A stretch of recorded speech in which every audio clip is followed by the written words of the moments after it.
This video is going to require a little sweating on my part because we're going to do a little bit of walking, so this is going to be a little bit of a longer video, but I want to take a little bit of time and use a property that is available. We've got a couple of people lined up who are interested in it, but I want to use this property because we're here and show you guys a little bit more about, what are we working with here. So this is not the property, but it's down the street, but I wanted to show the entrance to the street. We're talking a couple really nice houses in a nice street. So the property you're going to be seeing on this video is considered to be in a C neighborhood. And you've probably heard me talk already about the interesting dynamic that I've seen here in St. Louis, where I have a hard time distinguishing just visually between the B, C, and D neighborhoods. So I thought this would be a cool property to show you. I love this property. It actually butts up to these really nice houses in this really nice street. And yet, this is considered a C neighborhood. So possibly some positive thoughts for you guys as you ponder. A lot of people think they're only going to be comfortable in a B, but this is a C neighborhood. So this is the street. This is Harvey. There are houses over here. There are owner occupants in some of these houses. There are renters and others. One factor that goes into neighborhood classification when the provider is trying to consider, what would this classification be? It's the owner-occupant ratio. How many houses on the street are owner occupants versus renters? And that plays a big role. So this is the house we're going to be looking at. This house has not been fully rehabbed yet. So everything you see that might look dirty or otherwise is going to be cleaned up. It's in progress, so all of this is going to be pressure washed. We are coming up here. We're going to be able to do a tour. Again, this is pre-rehab. You'll be able to get some information from the provider. So one thing to kind of note is the size of this yard. So this is a lot, a lot and a half? Double lot. Double lot. So this is considered a double lot. So there's a fence surrounding the whole thing, including the driveway. So this is something we haven't seen on a lot of properties. This is a notable big yard. As you saw, it butts up to the really nice big houses, and it's a corner lot. So, welcome. Let's talk properties. Let's do a little property tour. Let's do it. Welcome to Harvey. All right, so what are we looking at? Is this a 2-bedroom, 3-bedroom? It's a 2-bedroom, 1-bath. Okay. It's got an eat-in kitchen, so it's got a nice little dining room and then a nice living space. And you had talked about these part of the rehab. Some steps are going to be installed. Yep. So let's go through. What's the rehab on this property going to involve? So the rehab on this is all new landscaping in the front. So all this will be torn out. New mulch will go down. All the branches that are overhanging the roof will be removed. It'll be a full power wash. The gutters will be cleaned. I can't see the roof from here. Is it getting a new roof? This one's not getting a new roof. This is a good roof. And 30-year architectural? 30-year architectural. That's huge. And then a new screen door will go in, a new step at the bottom here. And then there'll be a little handrail installed for occupancy and safety. And then a lot of the brush around the property will be getting cleaned up. Perfect. And here's kind of another view of the houses across the street, all in really good shape. All right. Let's go in this sucker. Come on in. So this is hard surface floors throughout. This is the paint color we use on almost every property. Sherwin-Williams agreeable gray. New blinds will go in on that window. All new outlets and devices will be put in. So all new switches and plugs. So these are. Did you guys just put these floors in? These floors just got put in. Brand new floors. They'll obviously get mopped up. So we got a cool little kind of archway layout. A nice little dining space for a nice little dining table or table to sit and eat. It's nice and open. All new cabinets were installed here. There'll be a new stove, exhaust fan put in here. And then a refrigerator placed right here. And the kitchen finished out. There'll be some work that still has to be completed here. Is that door to the backyard open? This door is to the backyard. Ooh, the suspense.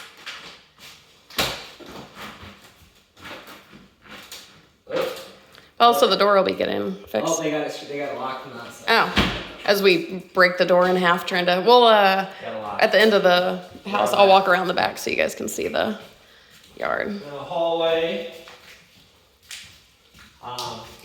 You have a full bath right here. All new subfloor was put in, new floor, and then there'll be all new tubs around.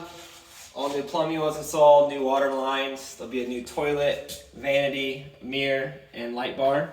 When you talk about like the water lines and the plumbing, you know, a lot of these houses, most of them really are older. So what should an investor be concerned with or hoping that you're doing in terms of preserving the age of possible, you know, plumbing is hard to see. You can see the roof, you can see appliances. What are you looking for in terms of the plumbing, and what are you guys delivering in terms of good quality plumbing, water pipes, all that kind of stuff? Oftentimes we're getting replaced because the house has been vacant during any time. There's chance there's a crack or something in it. So most of the time they're getting replaced with PEX water lines. So we go away from galvanized, away from the copper, and go with the PEX all throughout. And when you guys do that, what's the expectation once someone owns it? Is that, how long does that kind of setup last? Do they need to have any concerns for? There shouldn't be any concerns on them. The PEX water lines do a good job of expanding and contrasting when water, if the property is vacant for a period of time in the wintertime. So how long can those last? Like, what's the lifetime of a plumbing system? We put them in, and we were told they're maintenance free. So I don't know. Hey, I like maintenance free. I don't know the exact life of that, but PEX water line is what we do in all our houses. Okay, cool. So no, there shouldn't be any expectation for issues, drama. Yeah. Cool. I'm gonna loop around here real quick. So there's gonna be, it'll be tub, shower. Obviously there's part of the old toilet, so bathroom's still gonna be getting quite a bit of work.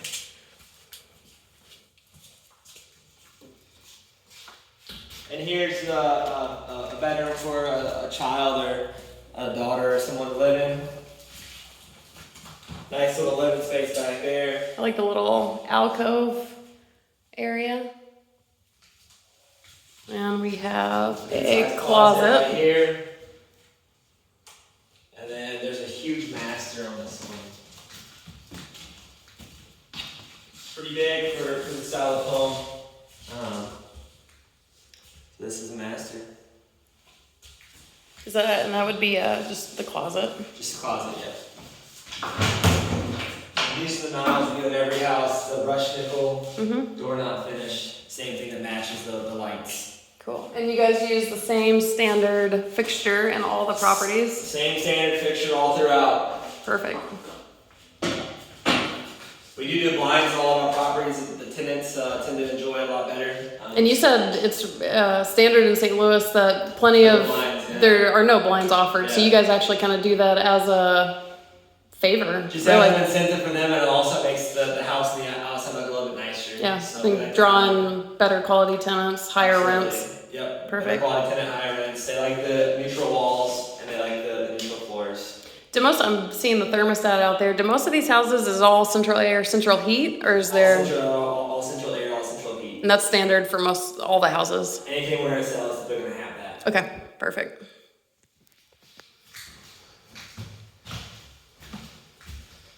All right, so you guys are looking. This is a great layout. I mean, this is a cool house. It's gonna look amazing. I'm gonna walk out the front door and loop around real quick to the back. Yeah, so you guys are looking at what is deemed to be a C. Actually, as we kind of walk to the backyard, if you want to walk with me. So if someone's saying, okay, well, you keep saying C class, what are my expectations for a C class property? What makes it C versus B or D? Yeah, so we look at owner-occupant ratio, and then we also look at what kind of applicant we're going to get in the tenant, and then also the street and the quality of the neighborhood that it's in.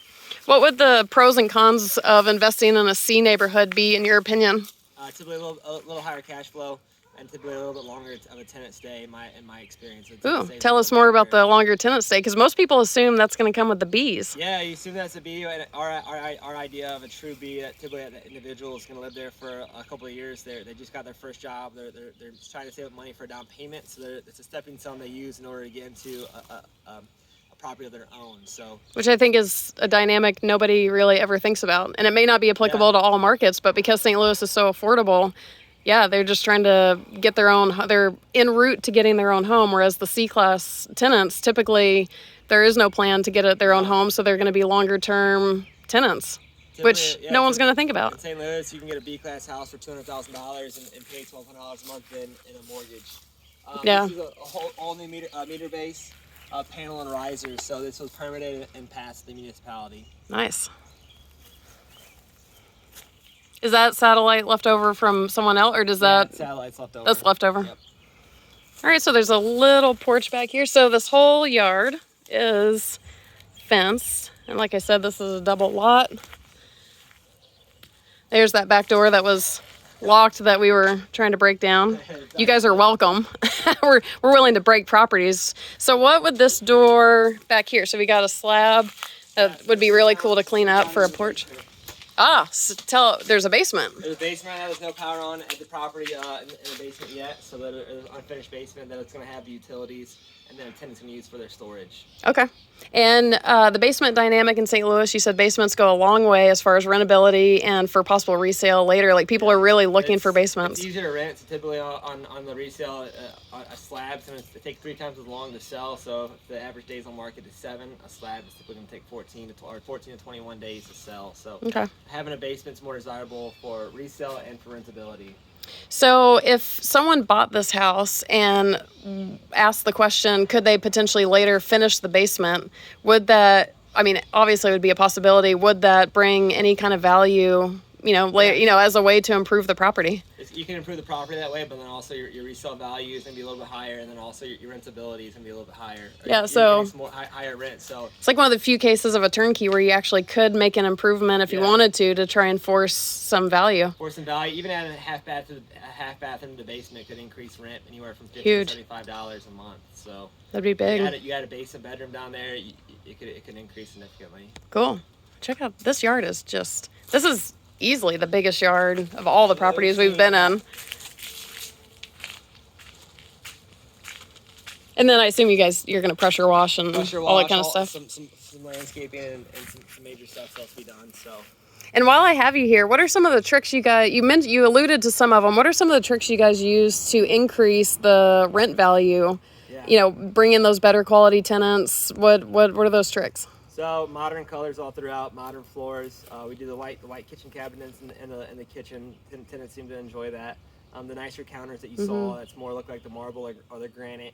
And then just making the house clean, the blinds, the little things. And like the pressure washing, just make the things sparkle. Making it a little more appealing to the eye. Mulch in the front yard, planting the plants. Just doing little things like that to help on the resale. Really, it's like the little things that you guys do that can make a big difference. It makes a huge difference on rents, and it makes a huge difference on the quality of a resident or tenant that you're going to get. Which ultimately is what's going to be the profit center. It's the tenant. Yeah, the tenants make the profit. Stay a long time and make it their home. And for all the properties, I think multifamily might be a little bit different, but the tenant's responsible for all this yard maintenance. Responsible for everything on the exterior. What happens if they don't do it? Like, what if they let this big old yard start to overgrow? What happens? Then what happens is there's a clause in the lease that we'll come cut it and we'll bill a tenant for it. So they can bill the monthly rent. So it's maintained. How would the manager know?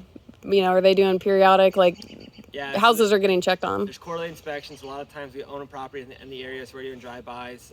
If we see something, we'll notify the office, or if the city notifies the landlord. So in this municipality, the landlord has to be, or the property manager has to be registered with the county. So if there's any issue, the property manager is going to get a call from the county. And what municipality are we in here? We're in Ferguson currently. We're in Ferguson? Yes. And Ferguson, just since we're here talking about Ferguson, there are better parts and less better parts. So if somebody sees a house in Ferguson, they shouldn't just assume that it's this quality. This is kind of that street by street. Street by street, and it's really going to depend on the street and the neighborhood that you're in.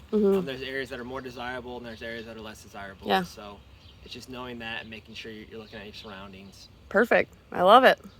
All right. This is a C property or C class neighborhood in progress. Oh. Hello. Everyone's asking, what are the numbers? So what's this property selling for? This property will sell for $75,000. It'll rent anywhere from $950 to $975 a month. That's awesome. Pretty solid numbers. So this property, probably by the time you guys see this video, this has already been put in front of a couple people. So chances are it's not going to be available, but you can always ask, and you never know. And hopefully it's a good representation so you guys can kind of get a feel for, you know, what's going on over here. Yeah. All right. Thanks, Connor. So much.